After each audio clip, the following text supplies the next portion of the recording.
today I'm going to show you how to making super delicious vegan brownie.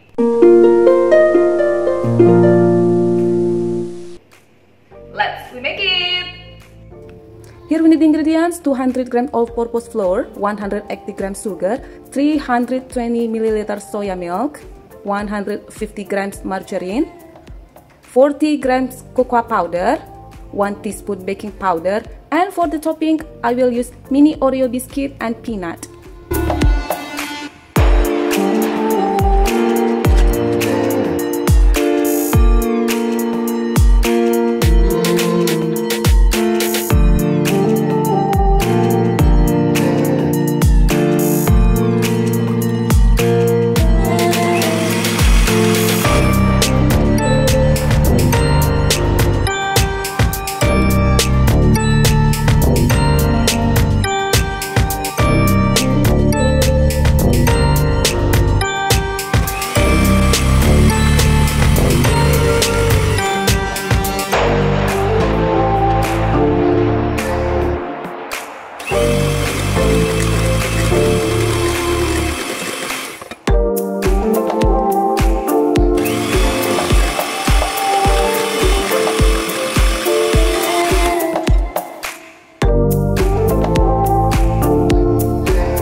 Don't forget to try this recipe. See you in the next video and I love you all.